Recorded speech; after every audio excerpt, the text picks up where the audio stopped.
Hello नमस्कार दोस्त, आप लोग कैसे हैं। आशा करता हूँ आप लोग ठीक होंगे।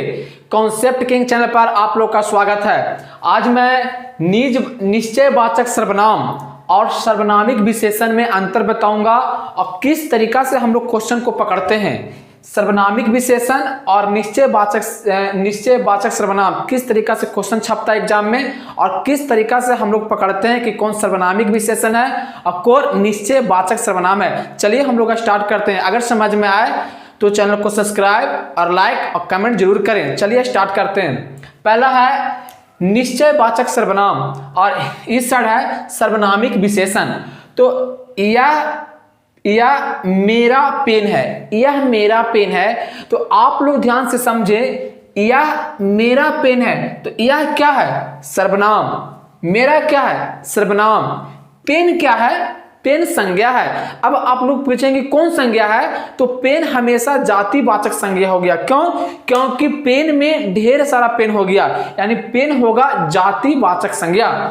तो यह मेरा पेन है। तो जब भी निश्चयवाचक सर्वनाम पकड़ना रहे तो हमेशा संज्ञा के आगे दो सर्वनाम होना जरूरी है। तो आप लोग समझें, यह मेरा दो सर्वनाम है कि नहीं, यानी यह मेरा पेन है। तो आप लोग देखें संज्ञा के आगे दो सर्वनाम है कि नहीं, यह और मेरा, यह होगा हमेशा निश्चयवाचक सर्वनाम। जैसे फॉर एग्जांपल, यह पेन मेरा है तो पेन बीच में आ गया तो यह निश्चयवाचक सर्वनाम नहीं होगा। क्यों?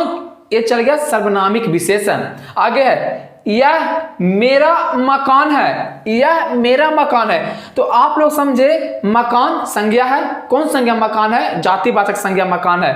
और यह सर्वनाम, मेरा भी सर्वनाम, यानी दो सर्वनाम संज्ञा के आगे दो सर्वनाम आगे आ गया, यह और मेरा, तो हमेशा होगा निश्चयवाचक सर्वनाम। जैसे यह मेरा कमीज है, यह कमीज किसका है? मेरा है, यानी निश्चय कर रहा है कि यह मेरा कमीज है। तो कमीज क्या है? संज्ञा है। कमीज संज्ञा है तो संज्ञा के आगे दो सर्वनाम है कि नहीं, यह और मेरा, यह होगा हमेशा निश्चयवाचक सर्वनाम। निश्चयवाचक सर्वनाम पहचानने का क्या ट्रिक है, क्या कॉन्सेप्ट है? हमेशा संज्ञा के आगे दो सर्वनाम होना जरूरी है। अब चलते हैं हम लोग आगे।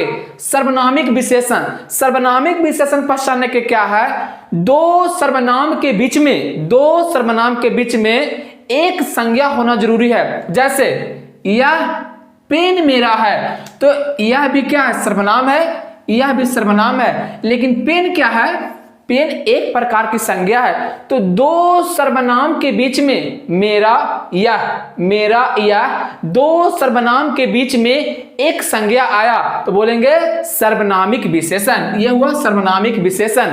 आगे है यह मकान मेरा है, यह मकान मेरा है। तो मकान एक प्रकार की संज्ञा है, यह भी सर्वनाम है, तो दो सर्वनाम के बीच में अगर संज्ञा आ जाए तो वह हमेशा होगा सर्वनामिक विशेषण, यानी होगा सर्वनामिक विशेषण। जैसे यह कमीज मेरा है, तो यहाँ भी सर्वनाम, कमीज क्या है? संज्ञा है। दो सर्वनाम के बीच में अगर संज्ञा आ जाए हमेशा होगा सर्वनामिक विशेषण। अब हम आप लोग से क्वेश्चन पूछते हैं। जैसे यह मोबाइल मेरा है,